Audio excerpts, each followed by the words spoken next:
NCP দুর্নীতির বিরুদ্ধে কথা বলে, এনসিপি অন্যায়ের বিরুদ্ধে কথা বলে।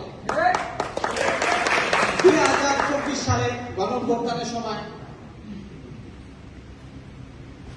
জাতিসংঘের অংশ অনুসারে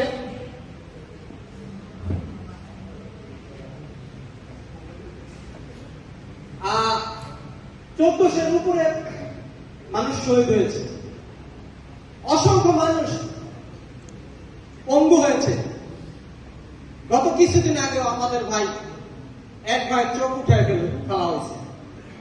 কি শিখছি আমরা? আমাদের শেখা এখান থেকে।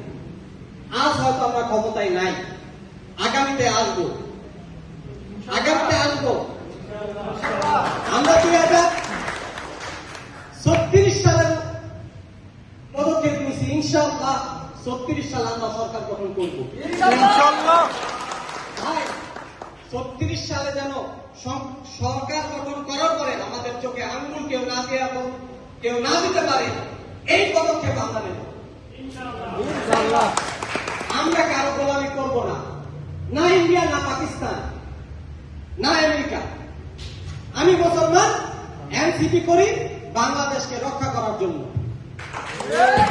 যদি যেদিন এনসিপি থেকে এরকম কোন ভাইয়ের চোখ উঠানো হবে, আমার প্রধানমন্ত্রী কথা না বলে, ওই দিন আমি আমার প্রধানমন্ত্রী সরাসরি বলবো, আপনি একটা চোর।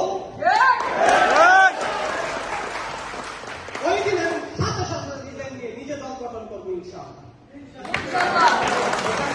রাজনীতি এটা রাজার নীতি, এটা কোন ফকিন্নির নীতি না। রাজনীতি তারাই করতে পারে যাদের দিল রাজার মতো থাকে। ফকিন্নি তো ভাই চাকাচাকি করবে, সংসদে যাওয়ার চেষ্টা করবে। ফকিন্নির রাজনীতি আমরা করতে চাই, আমরা রাজার রাজনীতি করবো ইনশাআল্লাহ।